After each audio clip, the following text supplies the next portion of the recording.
नौकरी और महँगाई का रिश्ता अजीब है।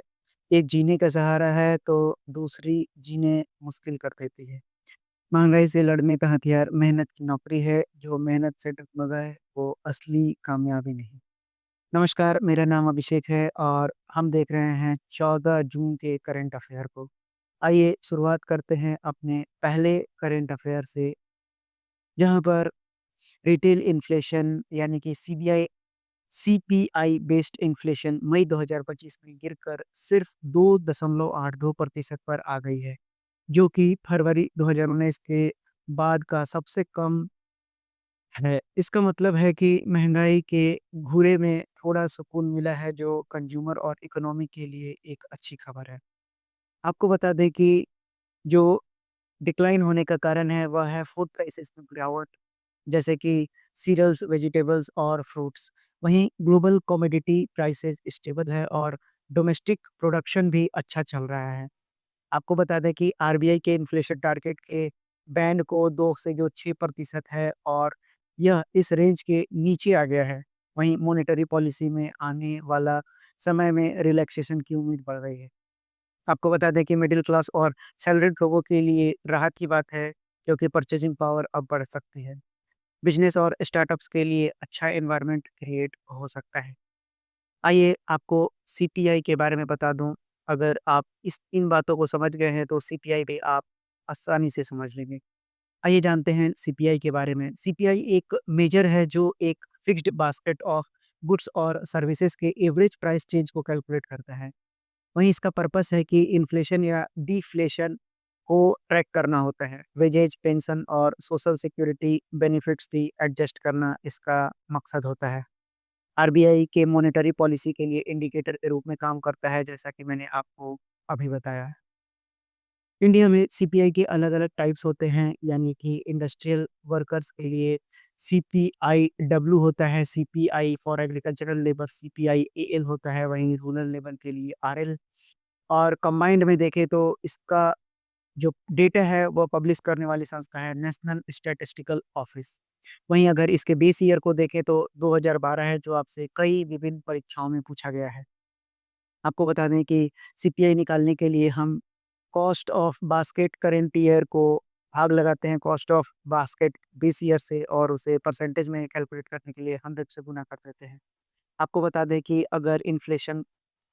अगर सीपीआई इन्फ्लेशन को ज़्यादा दिखाया जाए, यानी परचेजिंग पावर लोगों की कम हो गई है। वहीं अगर सीपीआई डिफ्लेशन को दिखाता है, यानी कि इकोनॉमी की ग्रोथ स्लो हो सकती है।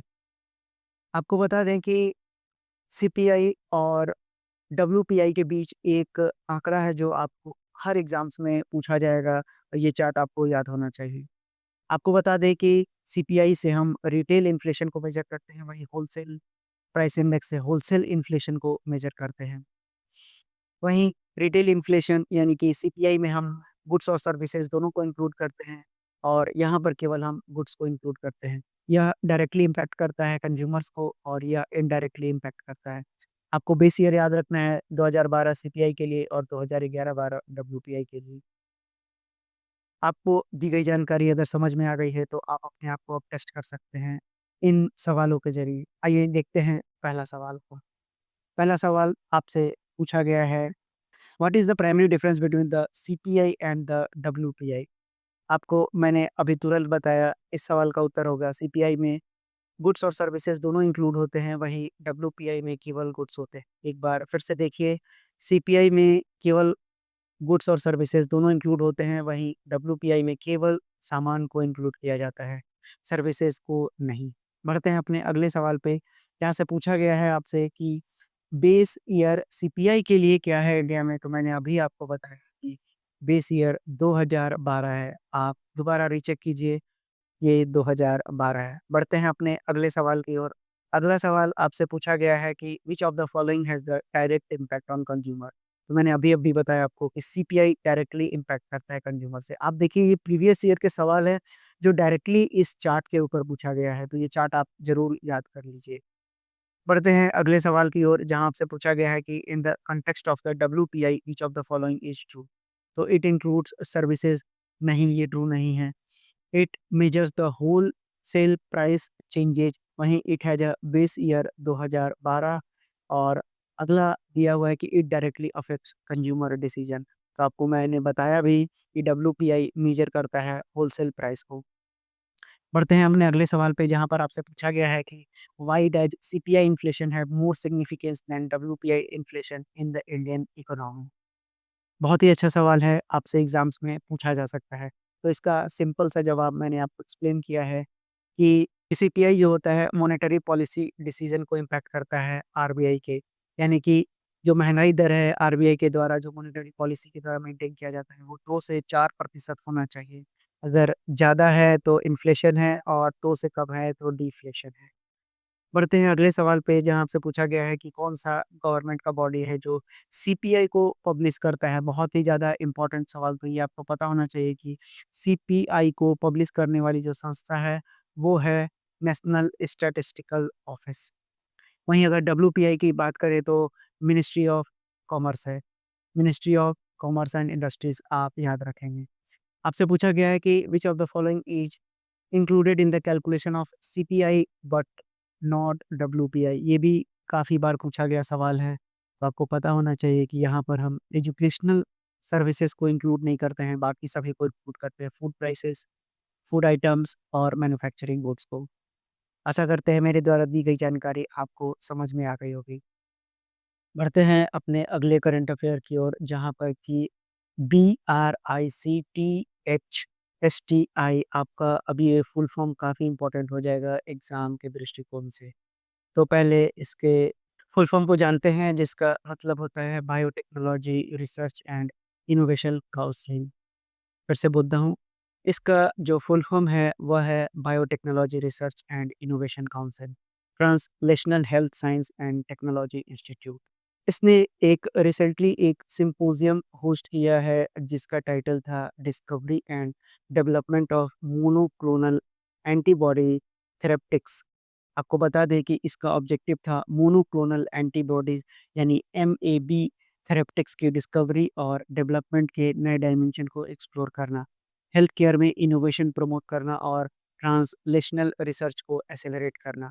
आपको बता दें कि एमएबी यानी कि मोनोक्लोनल एंटीबॉडीज़ एक टाइप की टारगेटेड थेरेपी है जो स्पेसिफिक डिजीज़ जैसे कि कैंसर, ऑटो इम्यून डिजीज़ और इन्फेक्शियस डिजीज़ के ट्रीटमेंट के लिए यूज़ होती है।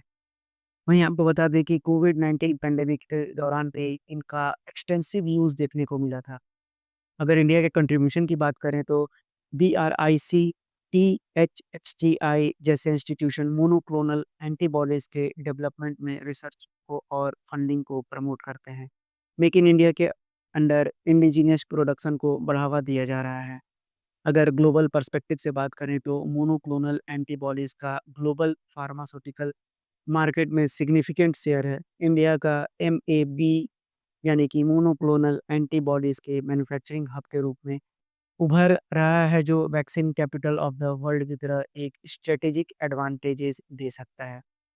अगर आपने मेरे लेक्चर को ध्यान से सुना होगा तो आप इन सवालों को आसानी से कर लेंगे और आप याद भी कर लेंगे। आइए देखते हैं पहले सवाल को जहाँ पर कि आपसे पूछा गया है कि which organization hosted the symposium on discovery and development of monoclonal antibodies therapeutics? यानी कि आपसे अभी-अभी बताया जिसका नाम है BRICTHSTI आपको इसका फुल फॉर्म भी याद रखना है biotechnology research and innovation council translational health science and technology institute. आप बिल्कुल अपने कॉपी में नोट करते चलिए।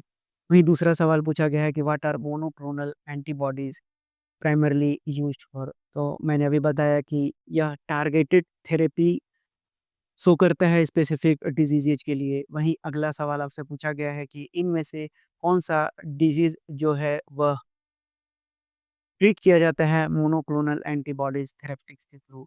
तो दिए गए ऑप्शंस में से आपको मैंने बताया कैंसर्स और वहीं अगर मैं कैंसर्स के अलावा बात करूँ तो मैंने 2-3 नाम और लिए थे जो आपको याद होना चाहिए जैसे कि ऑटो इम्यून डिजीज़ेज़ और इन्फेक्शियस डिजीज़ के ट्रीटमेंट के लिए इसका यूज़ होता है।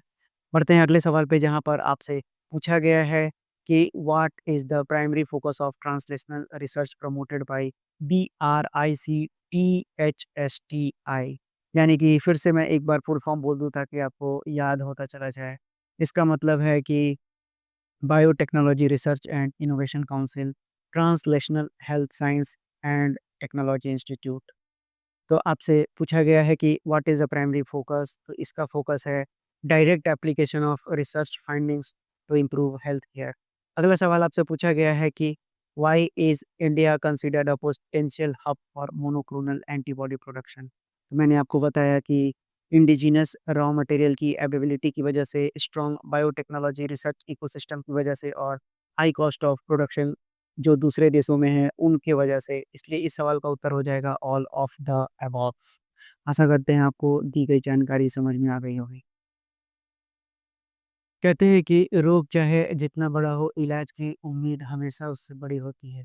रोग शरीर को थकाता है और इलाज मन को जगाता है।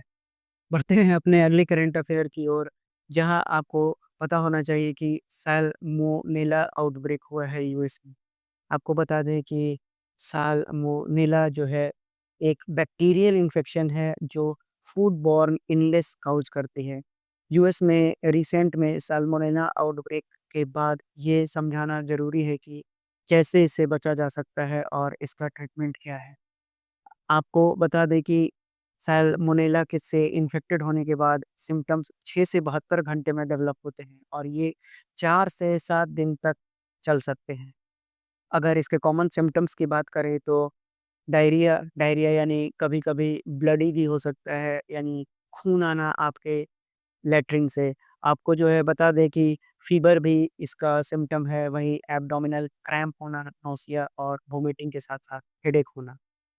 आपको बता दें कि सीवियर केसेज़ में डिहाइड्रेशन या ब्लड स्ट्रीम इन्फेक्शन भी हो सकता है। अब सैल्मोनेला इन्फेक्शन के काउज़ेज़ के बारे में अगर जानें, तो इसका कारण है रॉ या फिर अंडर कुक्ड एग, पोल्ट्री या फिर मीट खाना। आपको बता दें कि अगर आप सब्जियों को धोकर नहीं खाते हैं, वहाँ से भी यह इन्फेक्शन हो सकता है। वहीं अगर आपका पानी साफ़ नहीं है, तो भी आप इससे इन्फेक्टेड हो सकते हैं। अगर आप कुछ पेट्स जैसे कि आजकल लोग रेप्टाइल्स को भी पोसना चालू कर दिए हैं। रेप्टाइल्स में आपके साँप आ जाएँगे और भी बहुत सारे जानवर आ जाएँगे, जैसे टर्टल्स हो गए, और बर्ड्स के थ्रू भी यह इन्फेक्टेड हो सकता है। वहीं अगर क्रॉस कंटामिनेशन की बात करें, तो अगर किसी ने सेम यूटेंसिल्स का इस्तेमाल किया या फिर रॉ फूड या फिर कुक्ड फूड खा लिया जिसे सैल्मोना हो चुका था, तो उससे भी यह फैल सकता है। आपको बता दें कि इसके लिए कुछ टिप्स हैं जिसको कि आप अपना कर इससे बच सकते हैं। सबसे पहला जो आपको प्रैक्टिस करना चाहिए वह कुक आपको जो खाना है उसे प्रॉपर्ली कुक करके ही खाना चाहिए। वहीं आपको रेफ्रिजरेट नहीं करना चाहिए खाने को, ताज़ा बनाइए, ताज़ा खाइए। और जब भी बाज़ार से सब्जियाँ लेकर आएँ, उसको क्लीन कीजिए। साथ ही साथ पर्सनल हाइजीन पर भी ख़्याल रखिए, यानी अपने हाथों को धोते रहिए। और एनिमल से कॉन्टैक्ट को अवॉइड कीजिए, क्योंकि मैंने बताया कि यह एनिमल से भी फैल सकता है, जैसे कि रेप्टाइल्स, टर्टल और बर्ड से। आपको रिस्की फूड नहीं लेना चाहिए ऐसे समय में, यानी कि कच्चा दूध आपको बिल्कुल नहीं खाना चाहिए और साथ ही साथ जो अंडर कुक्ड एग्स हैं, उनको भी अवॉइड करना चाहिए। साथ ही जो पेट्स के नाम बताएँ, उनको हमेशा ग्लव्स के ज़रिए ही पकड़े और उनकी साफ-सफाई करते रहें। अगर इसके ट्रीटमेंट की ओर चलें, तो इनमें 3 केसेस बनेंगे आपको। एक होगा नॉर्मल, एक माइल्ड होगा और एक सीवियर केसेस होगा। माइल्ड केसेस को रिज़ॉल्व करने के लिए रेस्ट और हाइड्रेशन यानी पानी पीते रहें। वहीं सीवियर केसेस में एंटीबायोटिक और हॉस्पिटलाइज़ेशन की भी ज़रूरत पड़ सकती है। अगर आपको सीवियर डायरिया हो रहा है, तो आप इलेक्ट्रोलाइट ले सकते हैं। तो आशा करते हैं मेरे द्वारा अगर आपको दी गई जानकारी समझ में आ गई, तो बढ़ते हैं अपने सवालों की ओर। आपसे पहला सवाल पूछा गया है कि which of the following is the primary cause of salmonella infection? तो मैंने आपको बताया कंटामिनेटेड फूड एंड वाटर। आपसे पूछा गया है कि which of the following is not a symptom of salmonella infection? तो मैंने बताया कि फीवर कॉमन है, डायरिया कॉमन है, एब्डोमिनल क्रैम्प्स भी कॉमन है, स्किन रैशेज़ इसमें नहीं होता है। बढ़ते हैं अगले सवाल की ओर। आपसे पूछा गया है कि what is the typical incubation period? तो ये मैंने बताया कि 6 से 72 घंटे आपको दिखने में लगेगा इसके सिम्पटम्स को। वहीं आपसे पूछा गया है कि how can Salmonella infection can be prevented? तो आपको फूड को प्रॉपर्ली पकाना है, हैंड को हमेशा धोते रहना है और अवॉइड करना है अंडर कुक्ड एग को खाना। यानी ऑल ऑफ द अबव इस सवाल का सही उत्तर हो जाएगा। आपसे पूछा गया है कि किस पेट के ज़रिए सैल्मोनेला ट्रांसमिट हो सकता है? तो मैंने बताया रेप्टाइल्स और बर्ड्स के थ्रू।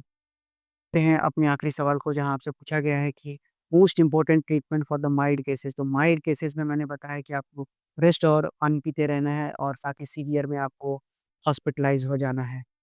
आशा करते हैं मेरे द्वारा दी गई जानकारी आपको समझ में आ गई होगी। बढ़ते हैं अपने अगले करंट अफेयर की ओर, जहाँ पर कि मिज़ोरम की राजधानी आइज़ोल में रेल कनेक्टिविटी के लिए कमिश्नर ऑफ रेलवे सेफ्टी यानी सीआरएस ने अपनी फाइनल अप्रूवल दे दी है। यह डेवलपमेंट नॉर्थ ईस्ट रीजन की कनेक्टिविटी और इंफ्रास्ट्रक्चर डेवलपमेंट के लिए एक महत्वपूर्ण कदम है। मैंने इस पर पीछे भी आपको ट्रायल रन के समय पूरा एक्सप्लेन किया था, फिर भी आपको मैं इस बार पूरा एक्सप्लेन कर देता हूँ, आपका रिवाइज़ भी हो जाएगा। आइए जानते हैं कि बैराबी साइरम प्रोजेक्ट के अंडर मिज़ोरम की कैपिटल आइज़ोल को रेलवे नेटवर्क से जोड़ने का कंप्लीट काम हो चुका है। यह लिंक 51 किलोमीटर लंबा है और इसका कंस्ट्रक्शन इंडियन रेलवेज़ ने एक्ट ईस्ट पॉलिसी के अंडर किया है। अगर बात करें इसके स्ट्रैटेजिक इम्पोर्टेंस की, तो मिज़ोरम की एक इकोनॉमिक ग्रोथ और ट्रेड अपॉर्च्युनिटी को प्रमोट मिलेगा।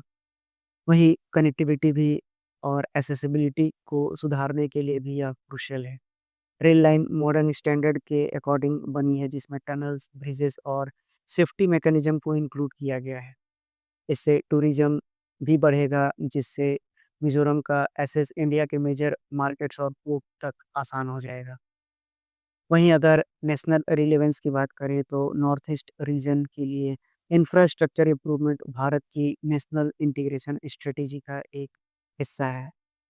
मैंने आपको कई बार नॉर्थ ईस्ट भी पूरा पढ़ा रखा है, फिर भी मैं एक बार फिर से मुँह से बोल देता हूँ। आप अगर पीछे के वीडियोज़ में देखेंगे, तो नॉर्थ ईस्ट को मैंने पूरी तरह से एक्सप्लेन किया। अगर आपने नहीं देखा है तो उस वीडियो को जाकर देखिए।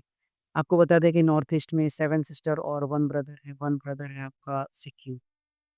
सिक्किम की राजधानी है गैंगटोक, वहीं 7 सिस्टर में अरुणाचल प्रदेश, जिसकी राजधानी ईटानगर है। असम की राजधानी दिसपुर, मणिपुर की इम्फाल, मेघालय का शिलांग, मिज़ोरम का आइजोल, नागालैंड कोहिमा और त्रिपुरा का अगरतला है। आपको बता दें कि इसकी ज्योग्राफिकल इम्पोर्टेंस बहुत ज़्यादा है, क्योंकि यह स्ट्रैटेजिकली लोकेटेड है इंटरनेशनल बॉर्डर, जो कि 5142 किलोमीटर का है, जो चाइना, म्यांमार, बांग्लादेश, भूटान और नेपाल के साथ शेयर करता है। आपको बता दें कि यहाँ पर मेजर रिवर्स में ब्रह्मपुत्रा, बराक, सुबानसिरी, तीस्ता और लोहित भी है। तो ये थे कुछ इम्पोर्टेंट जो आपको पता होने चाहिए थे। चलिए बढ़ते हैं अपने सवालों की ओर, जहाँ आपसे क्या एग्ज़ाम में पूछा जा सकता है, देखते हैं। आपसे पूछा जा सकता है कि जो मिज़ोरम की which organisation give the final approval for the Mizoram rail link? तो मैंने अभी बताया, कमिश्नर ऑफ रेलवे सेफ्टी यानी कि सीआरएस। आपसे पूछा गया है कि what is the name of the rail project जो कि कनेक्ट कर रहा है आपको, है कि what is the name of the rail project connecting the Aizawl to the railway network? तो आपको पता है कि मैंने बताया कि यह बैराबी साइरन लाइन है, जो कि 51 किलोमीटर लंबी है। बढ़ते हैं अगले सवाल पर, जहां आपसे पूछा जा सकता है कि Bairabi siren line is a part of, तो मैंने बताया एक्ट ईस्ट पॉलिसी। कितनी किलोमीटर लंबी है? तो ये भी मैंने बता दिया, 51 किलोमीटर लंबी है। और इसका मेजर बेनिफिट्स क्या क्या होगा, ये भी आपको पता होना चाहिए, ताकि अगर आप एग्जाम्स में मेंस के आंसर राइटिंग कर रहे हैं, तो वहां पर आप इसको लिख सकते हैं। यानी कि इस सवाल का उत्तर हो जाएगा आपका बूस्ट टूरिज्म को करना, ट्रेड और कॉमर्स को इम्प्रूव करना, बेटर बॉर्डर सिक्योरिटी करना, एक्सीडेंट इसका कोई मतलब नहीं है, यानी 1, 2, 3 इस सवाल का सही उत्तर हो जाएगा। वहीं आपसे पूछा जा रहा है कि कौन-सा सिटी स्टार्टिंग पॉइंट होगा बहराबी और सायरन रेल लाइन का? तो मैंने बताया कि बहराबी से अगर सायरन जा रहा है, तो बहराबी पहला पॉइंट बनेगा इसका। आशा करते हैं ये भी करंट अफेयर आपको अच्छे से समझ में आ गया होगा। आइए बढ़ते हैं अपने अगले करंट सेक्शन की ओर, जहाँ पर कि ऑब्ituary सेक्शन से आप देखेंगे कि गुजरात के पूर्व सीएम विजय रूपानी साहब का निधन हो गया है। आपको बता दें कि कल प्लेन क्रैश हुआ था गुजरात में, जहाँ पर कि विजय रूपानी साहब भी उसमें सवार थे और इनकी भी मृत्यु हो गई है। वहीं करिश्मा कपूर के जो हस्बैंड थे, जिनका नाम था संजय कपूर, उनका भी देहांत हो गया है। तो ये थे ऑब्ituary सेक्शन से बनने वाले सवाल। आपसे संजय कपूर के बारे में तो पता नहीं पूछा जाएगा या नहीं, पर विजय रूपानी काफ़ी इम्पोर्टेंट है। वहीं अगर प्रेज़ेंट चीफ़ मिनिस्टर गुजरात की बात करें तो भूपेंद्र भाई पटेल हैं, और गवर्नर की बात करें तो आचार्य देवव्रत आपको याद रखना है। आइए बढ़ते हैं अपने अगले करंट अफेयर पे, जहाँ पर कि इंडियन आर्मी और मंगोलिया के बीच में एक्सरसाइज होता है, जिसे बोलते हैं एक्सरसाइज खान क्वेस्ट। आपको याद रखना है, आपके एग्जाम में पूछा जाएगा आपसे कि बताइए कि खान क्वेस्ट किन दो कंट्रीज के बीच का एक्सरसाइज है, तो आपको पता होना चाहिए इंडिया और मंगोलिया। कल ही मैंने सारे इम्पोर्टेंट मिलिट्री एक्सरसाइजेस आपको एक्सप्लेन किया हूँ, तो आज नहीं करूँगा। अगर आपने नहीं देखा है कल के वीडियो को, तो पहले उस वीडियो को जाके देखिए। आने वाले अब कुछ दिनों के बाद उसे रिवाइज़ करवाऊँगा। बढ़ते हैं अगले करंट अफ़ेयर पे, जो आज का आखिरी करंट अफ़ेयर है, जहाँ पर कि यूनेस्को ने क्रिएटिव सिटी जारी किया है गैस्ट्रोनॉमी के लिए। आपको बता दें कि यूनेस्को का क्रिएटिव सिटी यानी कि यूसीसीएन, आपसे फुल फॉर्म पूछा जा सकता है क्रिएटिव सिटीज़ नेटवर्क। वर्ल्ड के अलग-अलग सिटीज़ को उनकी क्रिएटिविटी और कल्चरल हेरिटेज के बेसिस पर रिकॉग्नाइज़ करता है। क्रिएटिव सिटीज़ ऑफ गैस्ट्रोनॉमी का फ़ोकस उन सिटीज़ पर है जो लोकल क्यूज़ीन, जैसे कि कुलिनरी ट्रेडिशन और फूड इनोवेशन में ग्लोबली यूनिक है। आपको बता दें कि इसका सिलेक्शन का क्राइटेरिया भी है कि यह रिच कुलिनरी ट्रेडिशन पर बेस्ड होना चाहिए, फूड इंडस्ट्री का सस्टेनेबल डेवलपमेंट होना चाहिए, और कलिनरी आर्ट को प्रमोट करने के लिए क्रिएटिव अप्रोचेज़ होना चाहिए। आपको बता दें कि इससे पहले अगर गैस्ट्रोनॉमी सिटीज़ की बात करें, तो यह हैदराबाद इंडिया में हैदराबाद बिरयानी को जो है फ्यूज़न के लिए दिया गया था, जैसे मुगलई और तेलुगु क्यूज़िन को मिलाने के लिए। वहीं चिम्डू की बात करें तो चाइना में यह जाना जाता है सिचुआन क्यूज़िन और स्पाइसी फ्लेवर्स के लिए। लोयन फ्रांस में अगर देखें तो गैस्ट्रोनॉमिक हब है फ्रेंच कुलिनरी ट्रेडिशन के लिए। इटली में देखें तो पारमेसन चीज़ और प्रोसिक्यूटो हैम के लिए दिया गया है। आपको 2019 में दिए गए ये UNESCO creative city of gastronomy Hyderabad को पहला सिटी बनाया गया था। वहीं अगर 2025 की बात की जाए, तो 2025 में भारत के लखनऊ को जो है नॉमिनेट किया गया है गैस्ट्रोनॉमी सिटीज़ के लिए, और यह अवधी क्यूज़िन यानी कि टुंडे, कबाब और बिरयानी स्वीट्स के लिए नॉमिनेट किया गया है। आपको समझ में आ गया होगा मैं आपको क्या बताना चाहता हूँ। वहीं अगर आपको यूनेस्को के बारे में बताऊँ, तो यूनेस्को आपको पता होना चाहिए कि यूनेस्को का फुल फॉर्म क्या होता है। यूनेस्को की फुल फॉर्म होती है united nation educational, scientific and cultural organization. यह एक स्पेशलाइज्ड एजेंसी है यूनाइटेड नेशन की, जिसका काम है वर्ल्ड पीस को प्रमोट करना और सिक्योरिटी को इंटरनेशनल कोऑपरेशन एजुकेशन के थ्रू। आपको बता दें कि इसका फाउंडेशन 16 नवंबर 1945 को हुआ था, जिसका हेडक्वार्टर पेरिस के फ्रांस में है। काफ़ी इम्पोर्टेंट क्वेश्चन है ये। वहीं अगर इसके डायरेक्टर जनरल का नाम भी आपसे पूछा जा सकता है परीक्षाओं में, उनका नाम है ऑड्रे अजौले। तो ये थे आज के करंट अफेयर्स, जो आशा करते हैं आपको समझ में आ गया होगा। अगर आपको मेरे द्वारा समझाई गई करंट अफेयर्स समझ में आ रहा है, तो आप चैनल को लाइक और सब्सक्राइब भी कर सकते हैं, और डेली सुबह 6 बजे मेरे साथ जुड़ सकते हैं। धन्यवाद।